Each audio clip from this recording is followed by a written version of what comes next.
Assalamualaikum warahmatullahi wabarakatuh. Alhamdulillahirabbil alamin. Assalatu wassalamu ala asyrafil anbiya'i wa mursalin sayyidina wa maulana Muhammadin wa ala alihi wa sahbihi wa barik wa salim ajma'in. Perkenalkan, nama saya Putri Nur Habibah, semester 1 dari program Magister Pendidikan Agama Islam Universitas Islam Sultan Agung Semarang. Alhamdulillah, pada kesempatan kali ini izinkan saya memaparkan buku yang saya pilih, yaitu Membangun Peradaban Islam yang Bermartabat, salah satu karya tulis Dr. Hamid Fahmi Zarkashi yang merupakan sebuah persembahan hasil makalah sederhananya. Beliau ini merupakan Direktur Program Pasca Sarjana sekaligus dosen senior Filsafat Islam, Pemikiran Islam Kontemporer Universitas Darussalam atau Unida Gontor. Nah, karena kecenderungannya mengkaji pemikiran ulama klasik terbawa oleh tradisi keilmuan yang kental saat beliau masih menempuh pendidikan di ISTA. Di institusi ini, pemikiran ulama klasik dikaji dalam konteks kekinian. Pemikiran barat modern dan postmodern pun menjadi kajian penting di ISTA. Strategi ini ternyata sangat efektif untuk mengembangkan pemikiran Islam sekaligus merespon tantangan pemikiran kontemporer. Inilah yang mengilhami alumni ISTA untuk mendirikan Institute for the Study of Islamic Thought and Civilization atau INSITS di Jakarta. Dalam buku ini akan menjadi sebuah kajian yang terperinci dan mendalam untuk membangun peradaban Islam bagi umat Islam serta kebangkitan Islam. Nah, perhatian utamanya adalah membangun pemikiran Islam yang berbasis worldview Islam. Kenapa negara Islam sekarang pudar eksistensinya dalam skala ilmu pengetahuan dunia? Padahal Islam adalah suatu ajaran yang sangat konsen dan menyeru umatnya untuk mencari ilmu, mengangkat derajat orang yang beriman dan yang memiliki ilmu pengetahuan. Ya, jika boleh dikatakan, negara Islam hari ini seperti anak ayam yang kehilangan induknya.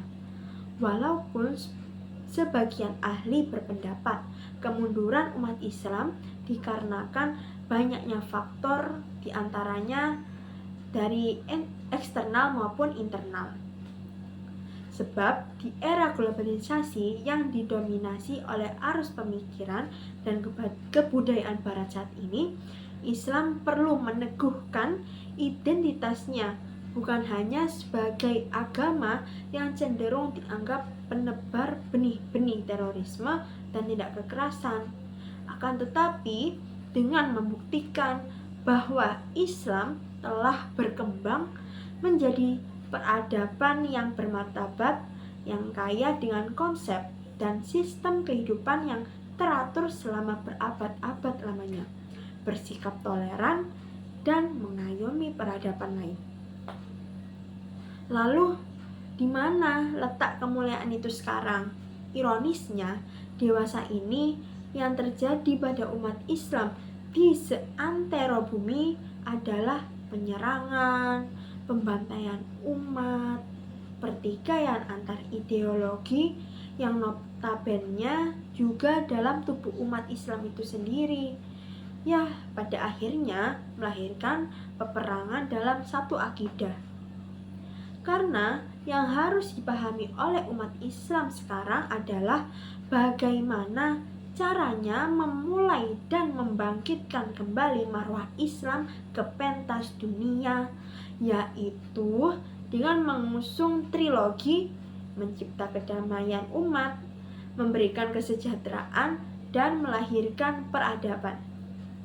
Sebab Agama dalam hal ini, atau lebih khusus lagi dalam perspektif Barat, cenderung difahami hanya sebagai unsur peradaban yang sewaktu-waktu bisa tersingkirkan atau tergeser dari publik. Oleh karena itu, diperlukan pembahasan yang agak radikal, yakni dengan mengkaji bagaimana sejarah bangunnya peradaban Islam dan bagaimana ia mengalami kemerosotan, serta faktor apa sih yang menjadi penyebab prasyarat penting untuk mewujudkan kembali peradaban Islam itu sendiri. Terus, sebenarnya siapa yang salah? Apakah konsep Islam ataukah orang Islam yang mungkin sudah jauh dan keliru dalam memahami Islam yang sebenarnya?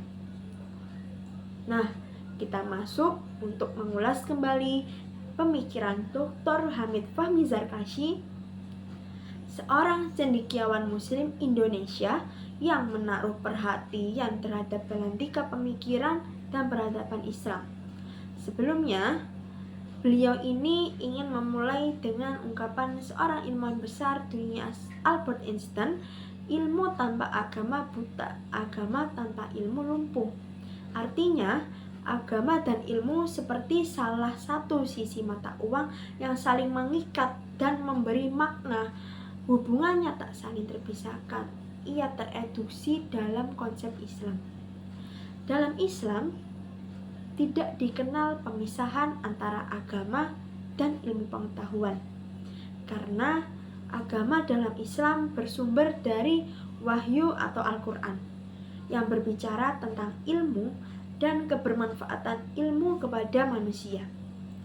Agama Islam memberi label kepada manusia sebagai khalifah fil ard atau perwakilan Tuhan di bumi, yang mana bumi yang harusnya dikelola dengan baik dan dapat memberikan kesejahteraan kepada alam sendiri dan kepada sesama manusia.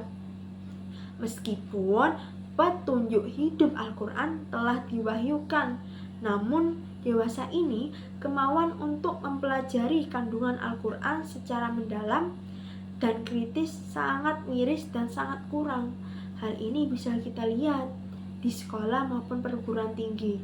Akibatnya, kekacauan negara-negara Islam sekarang adalah karena telah meninggalkan Al-Quran atau agamanya.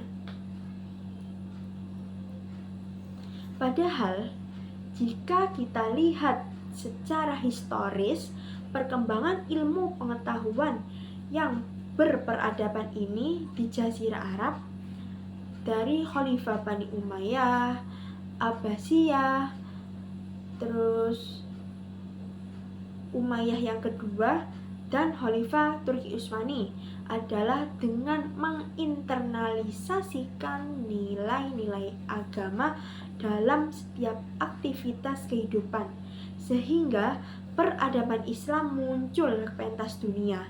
Sebab agama dalam Islam bisa melahirkan ilmu dan ilmu bisa melahirkan peradaban. Maksudnya adalah penerapan dari nilai-nilai agama itu sendiri di dalam kehidupan atau komunitas masyarakat hingga melahirkan tradisi keilmuan.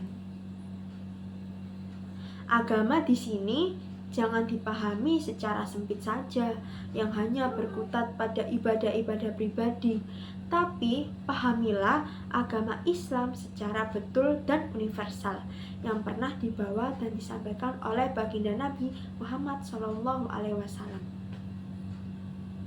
Hakikat dari disiplin ilmu menurut Islam Al-Ghazali terklasifikasi dalam dua bagian, yaitu ilmu ainiyah seperti fikih, tauhid, tasawuf, dan sebagainya. Dan yang kedua, ilmu kifayah seperti kedokteran, ekonomi, sains, teknologi, dan sebagainya. Pembagian ini jangan dilihat secara dikotomis, namun lihatlah sebagai kesatuan ilmu yang berasal dari ilahiyah. Agama Islam masuk dalam segala sektor kehidupan, mulai dari masalah teologi, politik, sains, ekonomi, bahkan militer, dengan menjadi mata rantai ilmu pengetahuan seperti ini, sehingga terbentuklah peradaban dalam suatu komunitas, wilayah, bahkan negara. Dalam salah satu karya Dr. Hamid Farkasi ini, peradaban Islam akan muncul kembali dengan menghadirkan agama Islam sebagai konsep Islam rahmatan lil alamin dalam jiwa umat Islam. Kenapa? Karena interpretasi agama dalam Islam atau ad-dinul Islam adalah agama yang di dalamnya kaya dengan strategi, cara, aturan-aturan, pedoman, undang-undang, kenyamanan, kejayaan, dan peradaban. Islam disusun dengan agama yang diwahyukan kepada Muhammad. Berarti Islam adalah bukti bahwa peradaban Islam disusun berdasarkan din atau agama, dan karena itu sangat sesuai disebut sebagai peradaban. Di dalam peradaban itu sendiri terdapat kedamaian. Ketika menjalankan agama Islam dengan benar dan universal, maka akan menciptakan peradaban yang dapat mensejahterakan penghuni pada tempat tersebut. Agama Islam adalah agama yang bersumber dari wahyu Tuhan, berisi anjuran, larangan, dan pedoman kehidupan diwahyukan pada Nabi Muhammad yang pada akhirnya dikodifikasikan dalam bentuk kitab suci Al-Quran. Jadi, Al-Quran itu adalah wahyu dari Tuhan sebagai bentuk petunjuk dalam menjalankan kehidupan. Nah, secara epistemologi, isi dari Al-Quran itu sendiri sangatlah kompleks dalam menginterpretasikan dunia dan akhirat. Maka dari itu, beragama Islam dalam arti yang benar adalah suatu keniscayaan dalam membina hidup dan bisa mengelola bumi dengan baik. Apabila umat Islam sudah jauh meninggalkan agama, maka kehidupan mereka akan kacau dan tak berarah. Dan terjadilah ketimpangan-ketimpangan yang sebenarnya secara naluriah tidak diinginkan oleh manusia. Hal ini pernah diungkapkan oleh Ibnu Khaldun, yakni jika umat telah jauh dan meninggalkan agama, maka akan timbul ketimpangan-ketimpangan dalam kehidupan sehari-hari. Akibatnya terjadilah pembunuhan, korupsi, perjudian, keserakahan, dan perbuatan-perbuatan yang tidak terpuji lainnya. Maka untuk menjawab tindakan amoral dan re-peradaban Islam, konsep yang ditawarkan oleh Dr. Hamid Fahmi Zarkashi ini sama seperti pendapat gurunya, yaitu Profesor Al-Attas, yaitu dengan kembali kepada Islam worldview. Worldview itu sendiri adalah falsafah atau prinsip dalam berkehidupan dan asas bagi pemahaman realitas. Menurut ilmuwan Muslim Syekh Atif Al-Zain, pandangan hidup Islam ada tiga macam. Yang pertama, berasal dari wahyu Allah. Yang kedua, berdasarkan konsep din atau agama yang tidak terpisah dari negara. Yang ketiga, kesatuan antara spiritual dan material seperti sosial, budaya, dan ekonomi. Berdasarkan pandangan Syekh Atif ini, Islam worldview atau pandangan hidup Islam melibatkan aktivitas epistemologi manusia kepada Tuhan, sebab ia merupakan faktor penting dalam aktivitas penalaran manusia baik pada sosial, realitas, dan aktivitas ilmiah. Maka hal yang paling utama yang harus diperhatikan dalam membangun peradaban umat adalah cara pandang terhadap Islam. Artinya, pandangan umat Islam harus menggunakan pandangan atau cara berpikir yang berasaskan Islam, menghadirkan Islam dalam semua lini kehidupan, baik politik, ekonomi, pendidikan, sains, dan sektor-sektor lainnya. Sebab Islam yang bersumber dari Al-Quran membahas secara universal tentang politik, tatanan pemerintahannya yang sesuai agar bisa menjalankan syariat, bagaimana menata kehidupan yang baik dan wilayahnya bisa berdaulat, bahkan bermartabat, serta rakyatnya juga bisa sejahtera. Begitu juga dalam pendidikan, ekonomi, budaya, dan sebagainya. Semua itu diserahkan kepada umat Islam berdasarkan penjelasan orang-orang alim atau ulama sebagai orang yang lebih senior atau profesional dalam hal pengertian interpretasi makna-makna Al-Quran. Hal ini seperti yang berlaku di perguruan tinggi, di mana para sarjana muda tentu merujuk kepada karya-karya ilmiah sang profesor yang menguasai secara mendalam disiplin ilmu masing-masing. Nah, dalam mengubah Islam worldview atau framework atau cara pandang umat kepada cara pandang Islam adalah kunci bangkitnya peradaban Islam. Sebab peradaban itu muncul dari pandangan yang melahirkan tindakan dan berbuah ilmu pengetahuan. Hal ini sama ketika Nabi berdakwah di Mekah. Hal pertama yang diperkenalkan Nabi kepada umatnya ialah dengan memantapkan cara pandang kepada Allah, bertauhid yang benar, bagaimana beriman kepada hari kiamat, malaikat, dan sebagainya.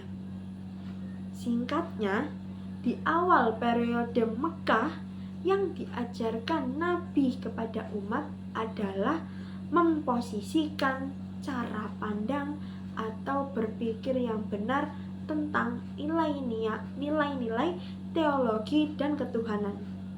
Setelah mantap dengan worldview Islam kepada Tuhan dengan menghadirkan nilai-nilai ilahiyah dalam segala faktor atau sektor kehidupan, maka inilah awal dari kebangkitan keilmuan Islam peradaban. Peradaban Islam adalah peradaban yang dibangun oleh ilmu pengetahuan Islam yang dihasilkan oleh pandangan Islam. Maka dari itu, pembangunan kembali peradaban Islam harus dimulai dari pembangunan ilmu pengetahuan Islam. Nah, menurut Dr. Hamid Fahmi Zarkashi, pemikiran yang berfungsi dalam kehidupan masyarakat adalah intelektual. Intelektual ini berfungsi sebagai individu yang bertanggung jawab terhadap ide dan pemikiran tersebut. Bahkan, perubahan di masyarakat ditentukan oleh ide dan pemikiran para intelektual. Ini bukan hanya sekedar teori, tapi ini termasuk fakta yang terdapat dalam sejarah kebudayaan Barat dan Islam. Di Barat, ide-ide para pemikir seperti Descartes, Karl Marx, Immanuel Kant, Hegel, John Dewey, Adam Smith, dan sebagainya adalah pemikir-pemikir yang menjadi landasan dan merubah pemikiran masyarakat. Demikian pula dalam sejarah peradaban Islam, pemikiran para ulama seperti Imam Syafi'i, Hambali, Imam Al-Ghazali, Ibnu Khaldun, dan lain sebagainya mempengaruhi cara berpikir masyarakat dan bahkan kehidupan masyarakat itu sendiri. Jadi, pembangunan peradaban Islam harus kita mulai dengan membangun pemikiran umat Islam. Meskipun tidak berarti kita terhenti membangun bidang-bidang lain. Artinya, pembangunan ilmu pengetahuan Islam hendaknya dijadikan prioritas bagi seluruh gerakan Islam. Nah, demikian yang dapat saya sampaikan. Semoga bisa bermanfaat bagi para pendengar. Terima kasih. Wassalamualaikum warahmatullahi wabarakatuh.